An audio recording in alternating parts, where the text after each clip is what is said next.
We're back. We are back again. Happy 150th episode, Forrest. 150. That is mental.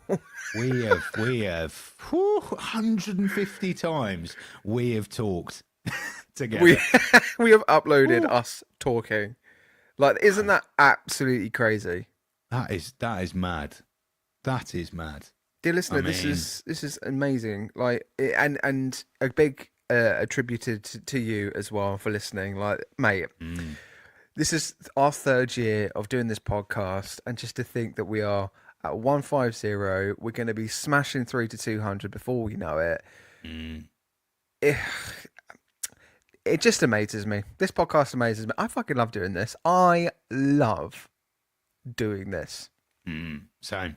And do you know what? It's quite funny to watch us back, like at the start, how sprightly and young we look. And now we are very firmly in our 30s. Yeah. And you can very tell, firmly. And you are, like, you know, practically. Who's 35 this week? At the end of the 30s. I know, 35. 35. Oh, that's not a good look, is it? Officially mid-30s, mate. Officially mid-30s. I've had nightmares about this age.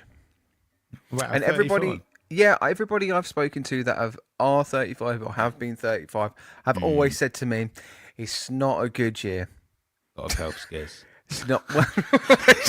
Yeah, that. It's not a good year. Yeah. And then subsequently died. You got, you know, I reckon this. I would say the opposite, right? I reckon 35 to 40 is your finest hours, because once you get to 40, that is prostate screening checks.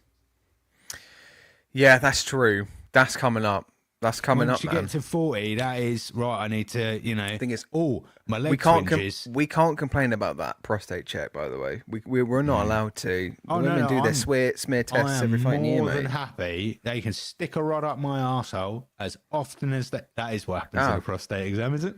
I'm pretty sure it's that. I think it's a couple fingers as well, isn't it? God. Please God. Imagine if I fuck up the anatomy. Stick a rod up there. People I think it's just fingers, but I don't know what happened there. It's not in a dark alley either. People emailing in going, Forrest, they just hold your balls for 2 seconds, mate. Nothing goes up your nothing should go up your arsehole. They've got a badge and it's just a post-it note. It says prostate examiner for Forrest. I'm here to examine your prostate. So here you go. Right, I'm actually finding out. So prostate exam. Good. There we go. What a start to this. What a episode. start. A prostate exam, also known as a digital rectal exam, is a procedure that involves a doctor or nurse feeding the prostate gland through the rectum. It's used to check for prostate problems or cancer. You'll lie on your side on the exam table with your knees pulled up to your chest, knees up. Doctor or nurse will put on the gloves, apply some lubricating gel to their finger.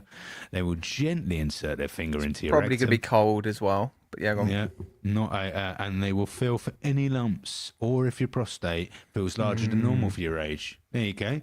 Now, have you had an examination like that before, Forrest? So, I think we've both got steroids. We've not even got to 5 minutes in the podcast, and I am about to. Here we are, dear listener. 150. How you wouldn't get it any other way? Any other way? 150. Classic, going to make boys. this into a reel. This will be all over TikTok. Before I even have a chance to say no, thank you. Now we've reached to this milestone. We're going to share you our prostate examination stories. So I haven't had a prostate check. Same. I was I was worried that I might have oh my God, what is the word? Piles. So they do stick up a rod. They stick a whole rod up your arsehole. And trust me, if that was just the guy's fingers, he's got the longest, thickest fingers I've ever, got in my life. So, yeah, I had a huge, great big rod stuck up that arsehole. Wow. But I didn't have piles. So You didn't? Oh, well, congratulations. I was yeah, okay. fully all right. But I mean, there is nothing quite like it. Oof. Nothing quite like. But you know, I braved it. I got my little sticker saying congratulations. Had a little lollipop. Did you? Did you get a sticker? Got a sticker. Yeah. Oh yeah. This wasn't a doctor. This was a neighbour. And she gave me a lollipop, fed me a sandwich, and I went home.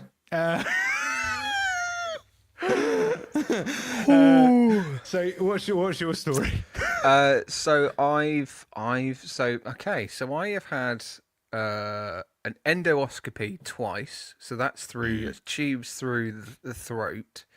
I've had that twice, and my esophagus blown up to make bigger, and that's one thing. So that's one end.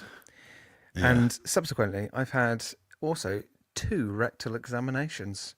2? Yeah, 2. So this is during all this kind of So I've got this. Health-wise, I'm absolutely fine. By the way, dear listener, but I've got a thing called. Get ready. I haven't said this yet to you. Have I said it to you? Have you? I don't know. Have you? So the condition, about the throat thing. Yeah, the condition I've got is called eosinophilic esophagitis, which means I've had for an extended period amount of time, a closed esophagus. And not closed, just a lot smaller than it should be. And then one of my procedures was about over a year ago now, was that they literally put like a liquid balloon in my esophagus and then just made it bigger into a kind of the size it needs to be. I'm on consistent consistent but it's fine. And then also I don't have an issue. So couldn't chew food. I was always having choking issues. Part of that also was then having. That sounds horrible. Yeah, also just checking kind of stool samples and also checking me at the back there. So then I've had a couple fingers up there at the back sometimes. Both times quite cold. First time was quite concerning. I told you I didn't want to talk about our Saturday night. All right, what me and you do. All I said, Forrest, was go gently. Yeah, but no, it's a hell of an experience, though, isn't it? It is. You know, having I mean. You'd think you'd be I don't know, not sedated, but at least you can actually opt to be sedated in some sort of regards. Can you? You can, yeah. If you're having didn't get that option. If you have a camera up there, and for extended amount of period, you can. But yeah, you can. But yeah, it's one of those things. Don't. I think this is good that we're talking about it because it's visibility. It's not shaming it. It's not Definitely a shameful thing. It's for health. It's for your health. The people that are doing it are professionals. They know what they're doing. It doesn't last. It doesn't last forever. It doesn't last for. Just think of the sea. Think of seashells. You also do get an offer of a chaperone as well in the room, which is also lovely. That's good. Yeah, I got offered one. I said no. I went no, but could you please put your trousers up before we start? That was my only request.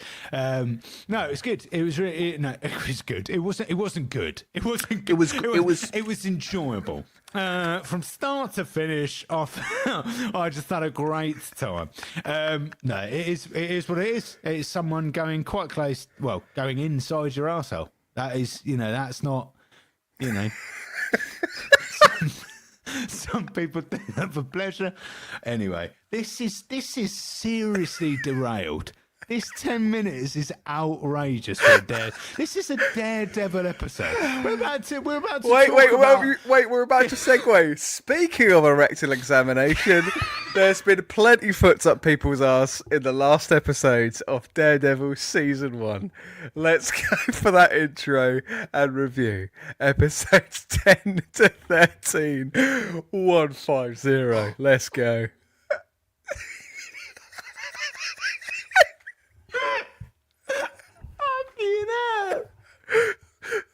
The segue of all segues, that was. Oh. Here we go. Episodes 10 to 13. What, honest to God, right? What a series.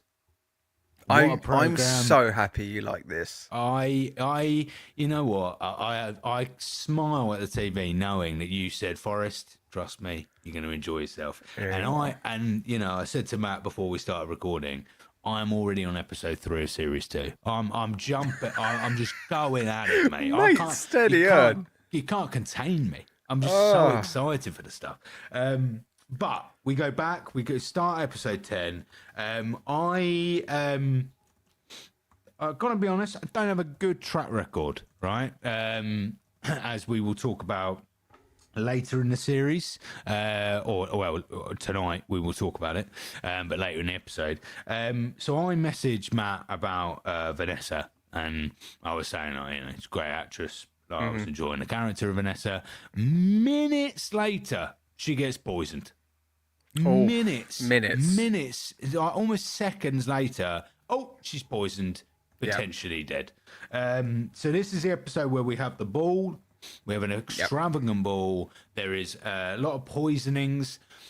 I'm calling it a ball, but they specify the event and they call it a specific word. Do you remember what that is? Because they constantly use it. Everybody uses this word.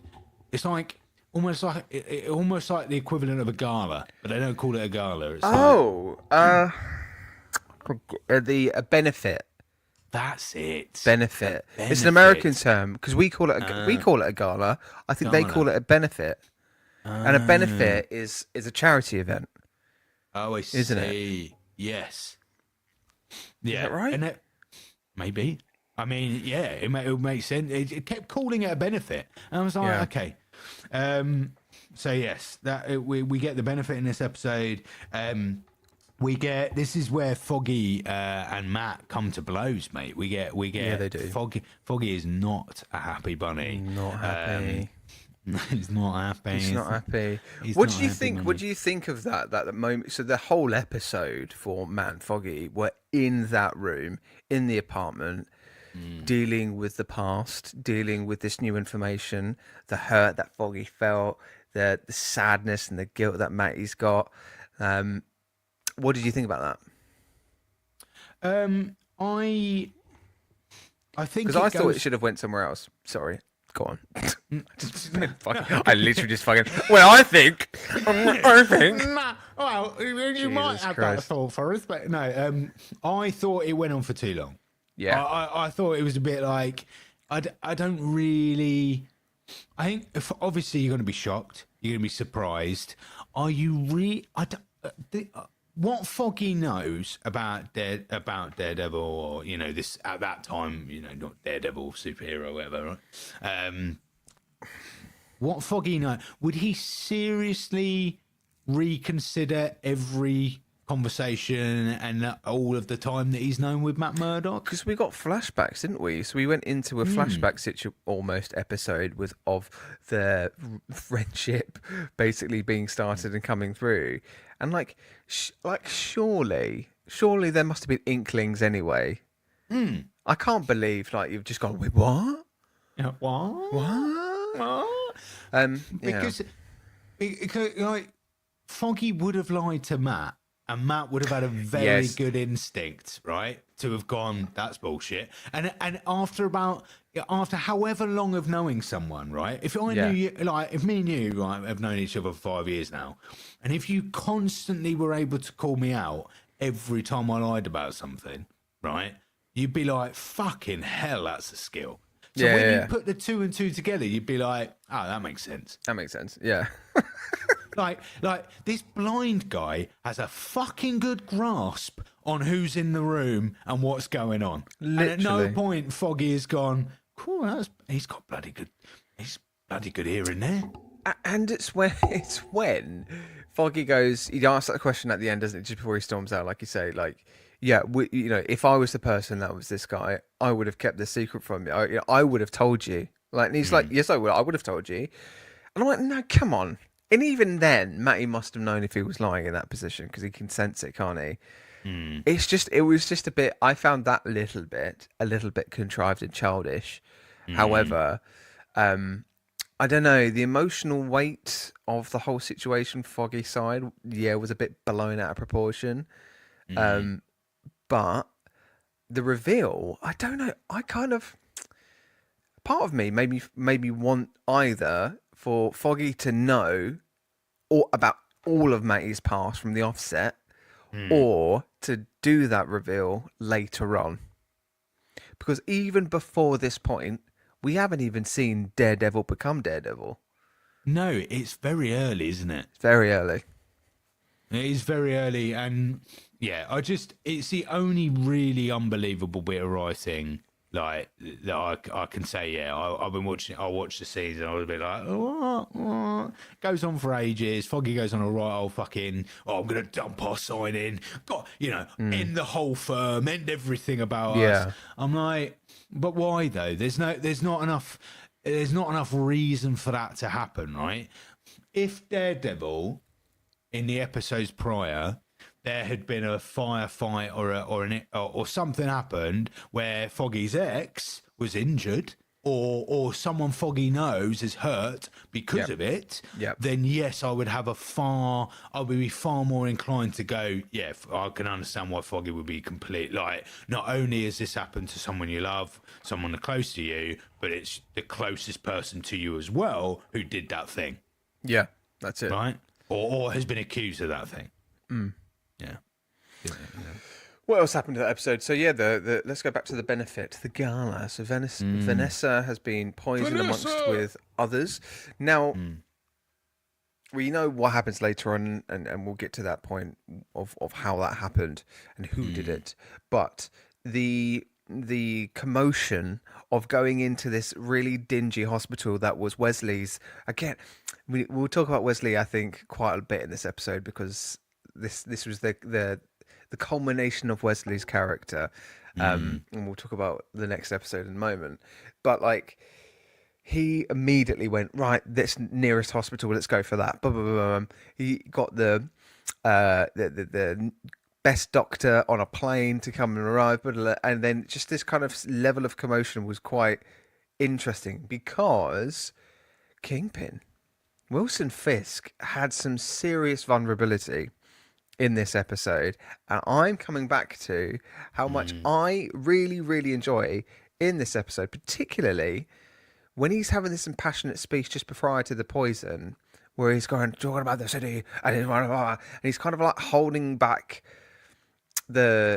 he's professional, but there's also something very honest and human. He truly believes what he is doing is a good thing. Do you know what I mean? I do know what you mean. You're still not, but I'm still reading your face and you're still not buying it.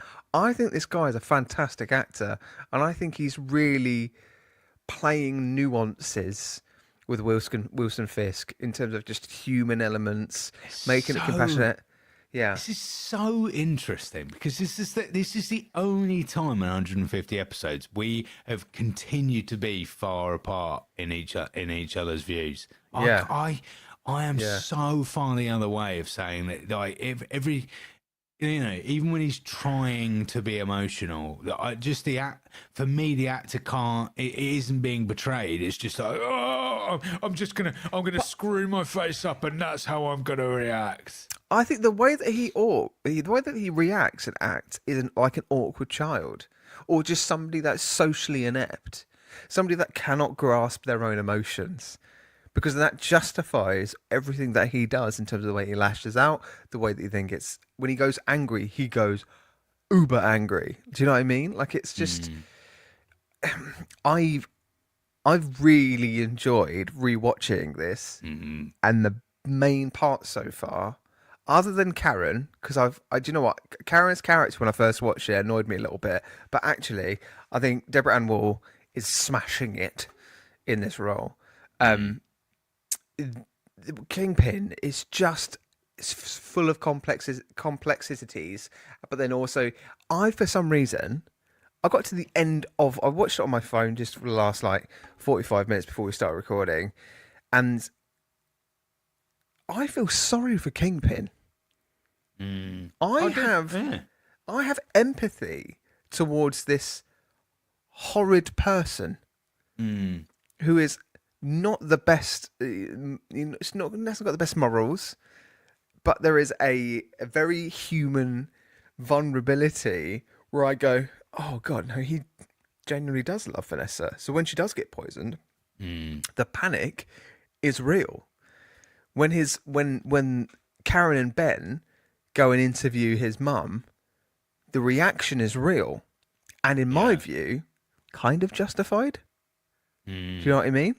Yeah, So it's yeah. I can get on board with that. I can get on board with that.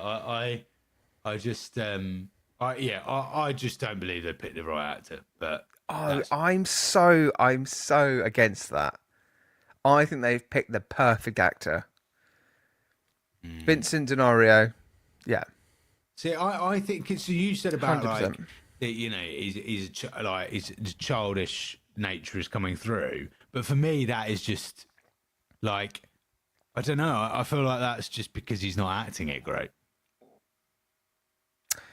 I completely disagree. Where are the bits where you think that he doesn't act or isn't really doing very well in his performance? Okay, so the worst one has already been earlier in the series where he like the worst scene was him and Vanessa outside the building when they've gone on their first date. Right. And it was so like the words are right. I can imagine like a good actor would be portraying that, and you'd really see there's a tenderness, a love for this character Vanessa, but he's just going, whoa, and for me, he's soulless behind the eyes, Matt. And that's not the character. But that's because that's because Kingpin's gone through a lot of shit as a child. He doesn't. But he has gone through a lot of shit. But the whole point of having this love story, or having or like his relationship with Wesley, or all of these things, it has to be played. Still has to be played organically. I.e., right? Colin playing the Penguin. Yeah. The Penguin, fucking hard ass prick, right? And even the Penguin doesn't really have the justification for like in regards to his past that Kingpin does, right? He fucking killed his brothers to be with his mum when he was a bloody child, right? Yeah. He doesn't really. So the Penguin's even worse, right, in terms of like absolute prick through and through. However, because the acting was so good that in the scenes where his relationship with Vic or his relation or whatever, there was a genuine tenderness there. And that's not because the Penguin was a wimp or was really tender. That's because the acting was done in such a way that we could go, oh shit, all right, I'm actually with this guy for a brief 30 seconds before he starts butchering, you know, somebody else or putting a bullet through someone else's brain. Whereas for me, this is I don't get that with this actor and Kingpin. I don't know how that fragility isn't, because he's stone facing it the whole time and doing this the whole time. I don't get that fragility. Really? Okay. I mean, that's super intriguing because what I really love is that I get to see through this big character, this larger than life, literally physically huge, but then also vocally there is a vulnerable man. There is a little child in that gargantuous Kingpin. There is a little child, Wilson Fisk, who has been suffered through a traumatic domestic abuse and committing murder on his own father in order to making it stop and to get to an end to it. There's that little boy that's just crying out for support and love. And that's all he wants, but it's just because he's seeing it through rage. He's seeing it through not rose-tinted glasses, but like fire-tinted glasses, hell-tinted glasses, right? But he plays and channels those bits of vulnerability. Now, we got that a lot between these last 8, 10 to 13 episodes. So I have got a sunny upland in that. When we get to episodes 12 and 13, there are two moments which I will say to you that, okay, that is some remarkable acting for Mr. Kingpin. There are some moments coming up. There are two moments that even I was like, okay, that I like that. I like that moment. That moment felt real. I felt emotion. It felt good. So, but before we get to episode 11, where we are at the hospital with Vanessa, get a whole scene in the hospital. Karen goes to see Matt, which happens quite a lot from now on. Yeah. There's a whole thing with Karen and Matt, which I'm not going to jump ahead to series 2, but I got a couple of questions. Foggy sleeping with his ex. We get Ben still alive at this point. Oh, Ben. Oh, Ben. What was the Gal? We get Madame Gal and Fisk. They have a moment. This episode is quite strong, actually. Looking at the list of things that happens, a lot happens, even though we're not in a lot of scene. Like, there's not a lot of different locations, but we get a lot happens. Yeah. Wesley learns Fisk's mum has had visitors. There's that lovely moment in the phone call there when Wesley's having that phone call to mum, and he shifts his character so well. He goes again from the stern person, very kind of official, to then be like, "Oh, hi, Mrs. Fisk," or whatever her actual maiden name is, and kind of shifts into it. Yeah. The other thing is I need to talk about this because in episode 10 and 11, we get a lot of development with Karen and Ben, right? Their relationship is very strange. There was a moment, I think it was in episode 10, where they were looking at each other and Karen was just kind of like giving something that was a little bit more than seeking support or just having a very platonic kind of like journey with this character, like mentor-mentee kind of situation. It felt something. Yeah, again, I think this is an acting choice that I think the director should have gone, this is looking too much like you're about to fuck, Ben. Yeah, I'm like, you're supposed to be a fatherly figure here. Yeah. And yeah, I agree. I totally agree. There was I was literally like, she grasps onto that character so quickly, doesn't she, in the first few episodes? And then it's just this kind of like, we got to do this. We're going to do it. I'm going to do Are you going to... And it's just egging each other on to do the story for Ben to kind of like get the story out there. And then Karen's just trying to follow her nose, really. Because the other thing, the difficulty is that Karen doesn't really have much of a journey.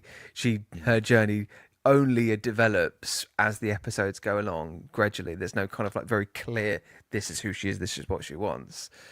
So she's grabbing it from Ben, and it's a bit weird.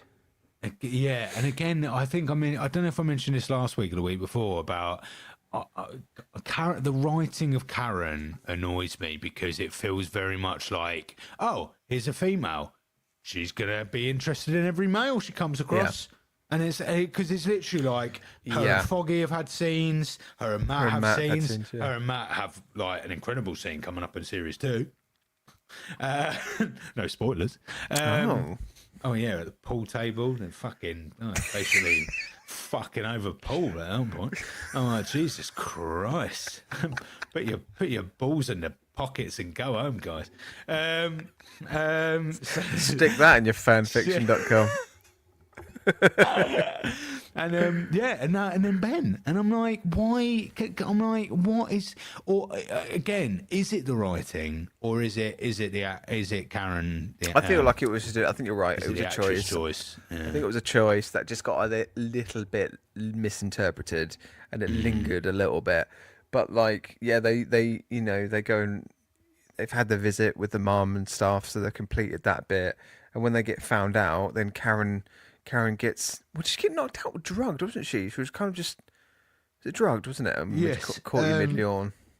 You caught me mid-yawn. She gets... does she get drugged? She just gets attacked. She just gets attacked, doesn't she, outside? Because she was on the phone to Ben. Yeah, because she was on the phone to Ben. Distracted. And then she gets attacked. Yeah. Lots, like 2 blokes around her. And then Foggy saves the day. Foggy, my man. Yeah. Foggy with his little floppy hair comes in. He's like, I'm here. Get off her. Not all heroes wear capes. No, too true. I love Foggy. true. You can't He's go wrong brilliant. with Foggy. I mean, Yeah. apart from the last episode where we absolutely dug into the character because it was a shit choice. But Yeah. on the whole, Foggy's On the whole. lovely It was guy. fun. Yeah, but then Karen is then met with Wesley in the little interrogation room. Wesley confronts her. Do you know what I love in this bit? Again, everybody's kind of looking out for their own friends here. Wesley's like, "Don't worry, my best friend's having an issue," and then Forrest is going to go away. By the way, dear listener, just for a second, he's going to go and do something, and when he goes, he will come back. But I'm going to carry on talking about Wesley. So Wesley has this moment where all of a sudden, he kind of looks out for his friend, and he decides in that moment, I'm not going to tell Kingpin, I'm not going to tell Wilson, I'm just going to do this dirty work myself because Vanessa's in the issue and he's looking after Vanessa.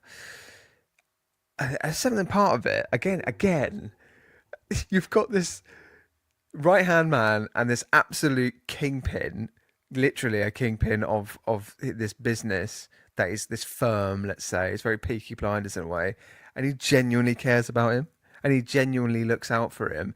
And then when he confronts Karen, he thinks he's going to get his way. He thinks he's going to get Karen to confess that it was her that spoke to Fist's mum, but then it just goes sideways so quickly. And the gunshots as well.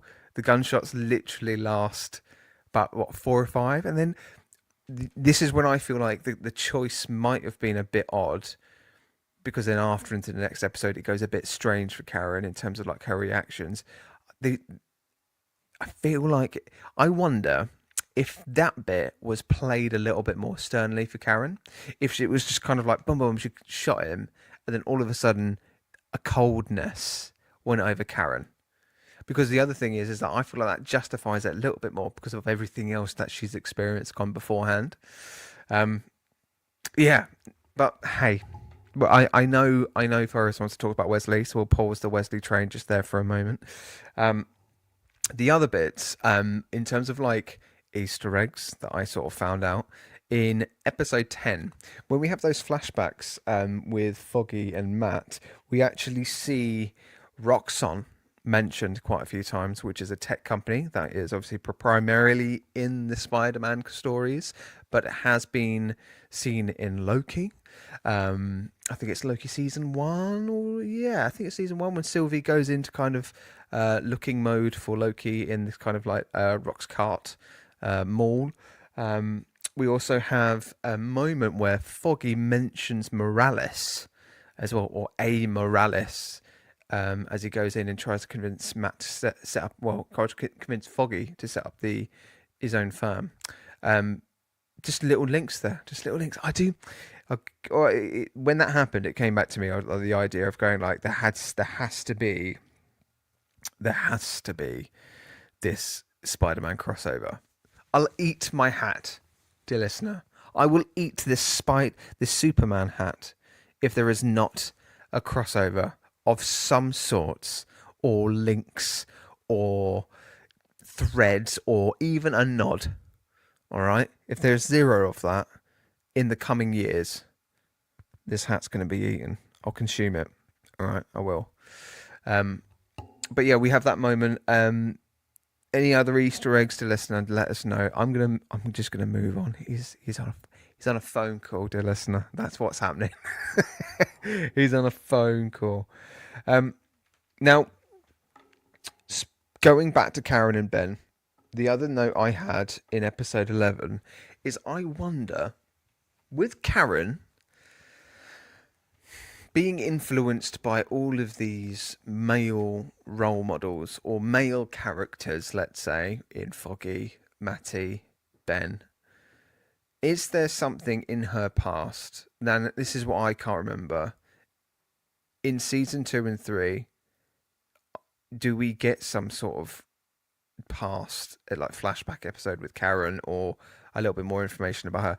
Because there's something rooted in her kind of like aligning herself with strong-headed characters, male characters in particularly. So whether that might be a character that might have issues with I don't know, parental issues, fatherly issues, anything like that. I don't know. I just there was a moment where she came to after killing Wesley, where she came out of bed and she dreamt about Kingpin. Sorry, my guinea pigs are going. What are you doing?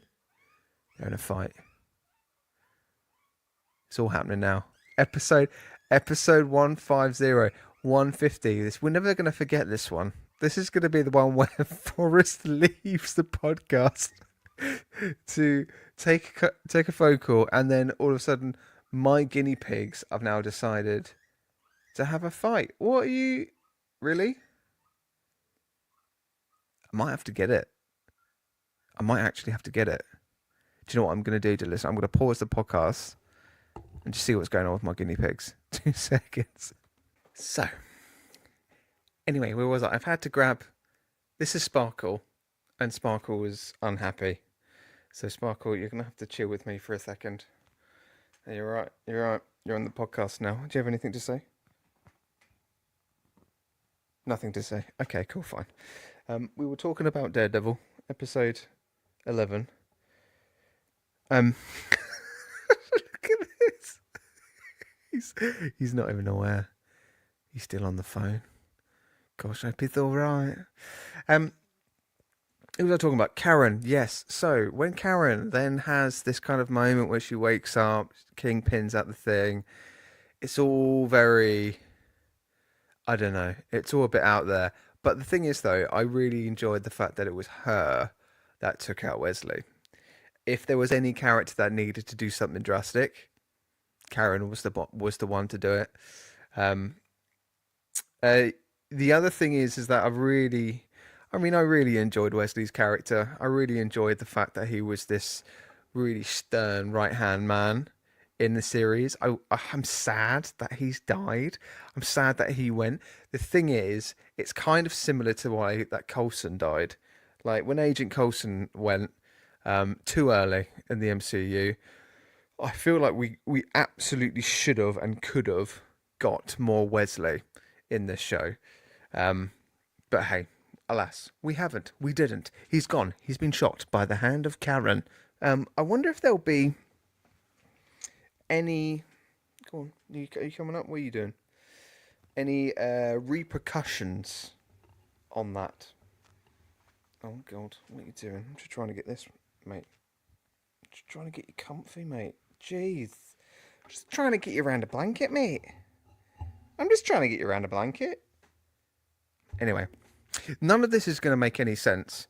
All of these things that I'm doing right now is very visual based. So, dear listener, while we're on this kind of like pause, do go and watch this on YouTube, because this is, if anything, nothing but entertaining. Nothing but entertaining at this point. Oh. Hello, babes. Hello, babes. Come. Okay, are we all right now? Please don't do what Peggy does. Oh, God, she's taking my earplugs. There we go. Right. We're going to pause. We're going to pause. I'm going to pause and wait till Forrest comes back. Because right now, the podcast is halted. Episode 150. You just go chill. You just do whatever you're doing right now, dear listener. Okay, don't worry about this. Don't worry about us. We'll be back. All right. See you on the other side. Right. So, as you can see, Forrest is still on the phone, so I'm just going to remove him there. So we're going to carry on just because I thought it might be worth carrying on, and he's given me the eyes to carry on. I can read his eyes. We know each other that well. When you're 150 episodes in, just by a look, you know how to carry on. So we're going to carry on. So in episode 11, Vanessa comes to. She comes back. Actually, no, this might be in episode 12, you know. This moment might be in episode 12. So I just want to speak about a moment that I really enjoyed. When Vanessa comes back and Kingpin is then all of a sudden talking to Vanessa about how this is his fault, how he feels guilty for what happened to her.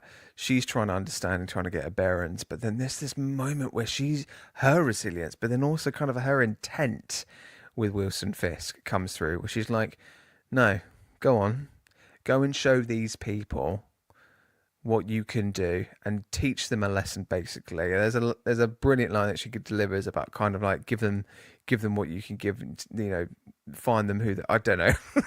there is a line that sounds better than that that she said, but there's this bit where all of a sudden Vanessa in that moment gives Wilson Fisk the permission to instead allow himself to be this kind of like romanticized version of his character, but actually, no, give us the rage. Do you know what I mean? Like, give us the real you. And in that moment, you could see that there was a permission from her to him. And then obviously subsequently from that happens, then it just all hell's break loose. And we kind of like go into kind of episode 13. In episode 12, there's this wonderful bit as well. And so as Wilson Fisk tries to get Mum out of the care home, she's in the car. Again, I mean, I know Forrest doesn't like this, but the vulnerability, again, the patience that Wilson Fisk gives his mum in the limousine, where he's like, "Mum, did you see the person that was in the room with you? Do you remember what they looked like? How many are there? Bum." And she's just not giving the information that he needs. Obviously, dealing with kind of somebody with like dementia, that level of patience that he has, he doesn't get angry. He doesn't shout at her. He even goes mummy, and then he goes mother, and then he goes mum, and he breaks it and humanizes himself even more so in that point. I thought it was really cool. Again, I mean, I feel like I have to justify it. Maybe to listener, you feel the same as I do. If you are enjoying Wilson Fisk's portrayal in this Kingpin in Daredevil, let us know about it. It'd be good to hear. Okay, right. Well, we'll just take another little second. And we're back. And we're back. Are you? Oh, we're all okay. Everything's okay. Everything's here. Gosh. We're back. This is one hell of a roller coaster. 150, everyone. We start with an anal exam, and here we are. 40 minutes later. 50 banner. There we go. Look, 150. Boom, boom, boom, boom, boom, boom. So that's what you get. Yeah. Anyway, we're episode 12. Yeah. So I've spoken a little bit about Karen and Wesley's death. So let's go into that because I want your thoughts. Okay. So in episode 11, Karen quite calmly shoots Wesley. Someone who's not known for killing people. Yeah, and then reacts a little bit out there when it comes to it later. I feel like I was just saying, you wouldn't have heard this, but like I was just saying, I would have preferred it if she reacted coldly to the death, to the killing. Do you know what I mean? Like if she can then woke up and then was actually like, do you know what? Actually, yeah, fucking, and then she kind of gets a hunger for it a little bit. Do you know what I mean? I'm a killer. Yeah. Instead of being like, I killed somebody. You know? Yeah, it would have been good. It would have been a completely different side to that character. Yeah, which would have been. But fun. How did you find Wesley's death? How did you react? Because you loved the guy. I love the guy, and I feel like it's a kiss of death, right? Because Vanessa, I messaged Matt. I'm like, oh, I like Vanessa. Boom, poison. Yeah. Next time on the podcast, love Wesley, dead. I'm like, I can't believe. And also, I feel like it's such a missed opportunity because, like, there was so much we could have explored. We knew so little about Wesley. We don't know like almost anything about the guy, and it feels like such a missed opportunity that we don't spend at least one series with him. Like, I feel like what they missed a trick. They missed a trick here. I just. They can't bring him back. I was just thinking, there must be a way. There isn't a way. There isn't really a way. With a character like that, no. No, it's like, even, which I mean, I could see it coming because him and Wilson had their, like, biggest moment together, their biggest, like, nod of appreciation before it happened. But yeah, it was just a bit insane. Like, he dies, and he's gone, and he's taken from us. Yeah. R.I.P. R.I.P. And this brings me on to one of my favourite Fisk moments, right? Is episode 12, because his reaction to it is genuine. And I feel that. And he beats the shit out of a security guard. He wants answers. My friend. That's what he says, isn't it? It was my friend. And I believe that. I believe he was his friend. But that's it. He's only got one friend. He's now got a girlfriend. Like he's not probably ever had. He's Mr. somebody. Fucking popular. Mr. Popular. He's never been this popular in his life before. You know. He's like I believe that, and I believe the sadness and the hate, and just the when he beat up that guy when he thought he was doing the right job as well. Mate, it all works. Leland though digs his claws into it, doesn't he? A little bit. So this is when we find out that Leland basically did the poisoning, was in charge of that. Leland and Gal. Just to kind of scare Vanessa away. It was only meant to be targeted towards Vanessa as well, and it went a little bit awry. There are schemes and double crosses here that are happening, but Leland's a bit of a cunning guy. But unfortunately, towards the end of in the middle of episode 13, I think, he's dead. Pushed, another gone. one dead. We get a lot of deaths, and he was a good character as well. He was a very good character. Leland was a very good character. Gal is gone. Gal's gone. Actually, on retrospect, we've lost a lot, right? Gal gone. Leland dead. Wesley dead. Yeah. Ben dead. Yep. Karen still trying to find her man. Who's it going to be next week? Watch this space. Foggy with his ex. Didn't like a date with Karen. Wanted to go with his ex. Matt about to fondle with Karen on a pool table. All kinds of stuff going on. That's it. And that's it. That's it. Job done. That's the end. That's the end. Episode 13. I want to talk about my favourite moment. My favourite moment, or moments, let's say, is towards the end when Fisk is in the SWAT van and he does this monologue. This monologue about going, I thought I was here to do good, but actually, I've realised I fucking ain't, mate. I'm the goddamn kingpin. I'm here to fuck you up. And then all things going to go wrong, kind of like very Penguin style. Who would win in a fight, Penguin or Kingpin? Ooh. Well, I mean, after seeing Kingpin throw himself at Daredevil, which I have to say, did. I mean, that was. What did you think of that, Matt? What, when he got flipped over? When he charges at him as a rugby tackle and he jumps midair. It's trying to lean into the comic a little bit because he's kind of the super strength. You've played the Insomniac games, right? Kingpin's in that at some point at the beginning of one of the games, and he's like flying his fists around, jumping here and there. Like, I think they tried to kind of throw in a little element of that, but it's been nothing but real with this Wilson Fisk at the moment. So it's kind of, it was a bit left field. Jarring, right? Yeah. Bit jarring to see him go, Oh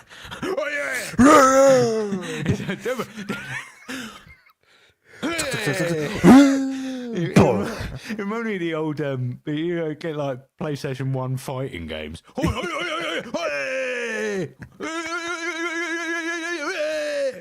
It's one of those little toys that they go, and then the head goes up, gong, like that. Gong.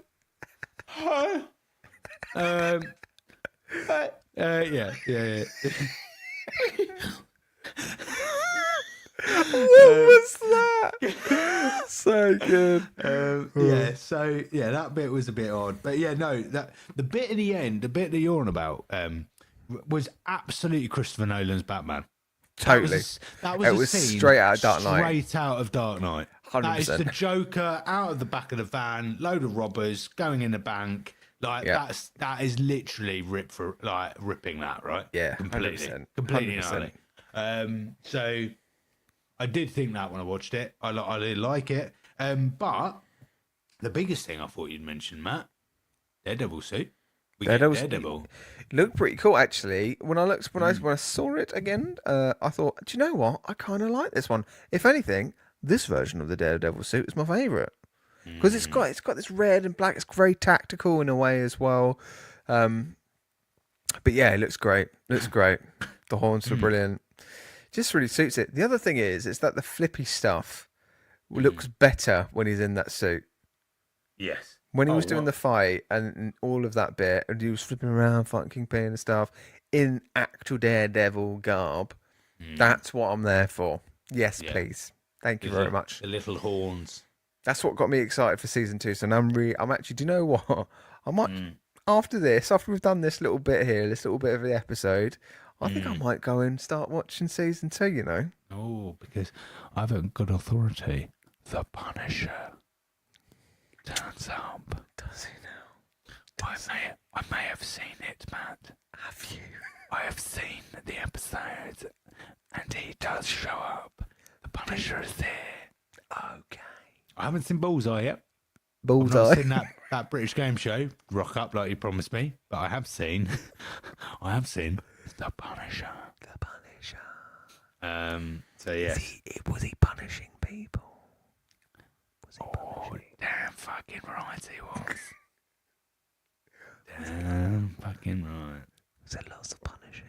There were lots of gun fights. Lots of guns and punishing. Did he look angry? We're still going with this, are we? Yes.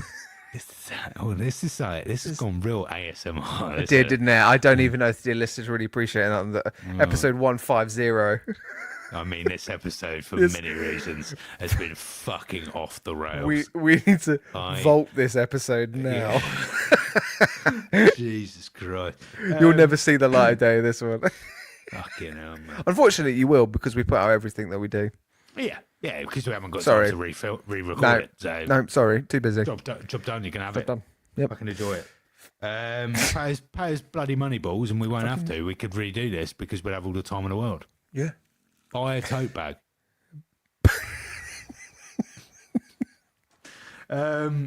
So, yeah, all that happens. Vanessa gets on a helicopter in the end because she's got to leave the country. We get the Daredevil name in the newspaper. What do I call you? The police officer says. Then we get silence. Cuts to Foggy Matt looking at the newspaper in the morning. They've titled him Daredevil. I said something that really intrigued me, right? And I don't know if you have any trivia about this, Matt. Did they know that Series 2 was commissioned when Series 1 was I think so, yes. I think so. I have on good authority that it was renewed either just before or simultaneously as it was coming out. Because I don't think they could have known very early, because for a series this big, there was no teaser or no scene whatsoever which leads us into Series 2, which for a superhero franchise is very surprising. I think they knew they were getting a season 2. I think when it gets to season 2, 3, that's when it, because this is Netflix. So you've got to remember Netflix at the time when it first kind of started doing their own kind of content, which was during this kind of phase. This is 10 years ago, right? So, and they were like, we'll just go season by season. Yes. And then cancel it. Yeah. And that's kind of how season 3 happened, because they did season 3 and then cancelled Daredevil, and there was a huge uproar, and that was obviously all mixed around kind of then MCU, Disney taking that character and into their view. But because I was very surprised we didn't have anything that teased the next series, right? So Fisk ends up like arrested. It's a really cool montage of all of the people, because like Hoffman, we haven't talked about Hoffman, like obviously like speaks against all of the all of the people involved, and then we get a lovely montage where the FBI go in and arrest all these people. Fisk ends up in hospital, ends up in prison. He looks at the wall, which is cool. A little nod back to the flashback episode. Yes. But yeah. Yes. Yeah, I did see that. I forgot about that. Yeah. Yeah. But then we do not get a teaser. We don't get a punish. We don't get no real reason to then watch Series 2, if you think about it. Interesting. Yeah, well, which is unusual for this genre. Normally, we'd get like, Batman. Fuck me, we'd have about four reasons to watch it. They'd be like, oh, he's the Joker. Oh, he's Barry Keane. Oh, he's a fucking loads of people. Oh God, never going to see these people again. But we'll chuck them in here. just because you like the Joker. Sorry, Harry Styles didn't turn up. Is that what you say? Where is that troll? Where is that fucking troll? Where is that Where troll? is that troll? Where is he? They had to CGI that troll. They had to seriously spend time on that end credit sequence with fucking Harry Styles and this troll. Where is Troll, Howard the Duck, and Howard the Duck's child, which I forget the name of, the Birdie. Birdie. Where is Birdie? Where are all three of those characters? I want them. Crazy. I Anyway, like the Troll. I like Troll was the Troll. great. It was Troll hilarious. reminded me. Have you ever played God of War? Nope. Okay, don't worry about it. All right, cool. That's finished the 150th episode. I hope you had a wicked 55 minutes, people. Jesus Christ. Sorry, dear listener. I came back. Wow. We talked arsehole rectal examinations. Yep. And here we are, 55 minutes Here we later. are. To live for another day. All I can say is that at this point, I would have probably, to make up to it, done some fan fiction. But do you know what? I'm going to do that next episode. I'm going to tease you into it next episode. You tease me in good and proper. You lubricate those vocal folds. Oh, okay. You prepare me. I thought you were going to circle it back to the rectum exam there, but we didn't. Oh, we'll do that anyway. Bye. Bye, dear listener. Have a lovely weekend all day, whatever you're doing right now. Let us know about how you feel about season 1 of Daredevil. If you've seen the Fantastic Four new teaser trailer as well, we've got a video up on YouTube of our reaction to it. Give us your reactions. Let us know what you think about it. All things bright and beautiful are happening in the MCU land as well, with next week Captain America A Brave New World that is coming out, so we'll have a wonderful review of that coming out at some point very soon, either next week or the week after. Probably the week after, isn't it? It's probably the week after, so we'll probably start season 2 and then we'll do a dedicated review of Captain America. All right, dear listener, coming up. so much. See you later. Bye.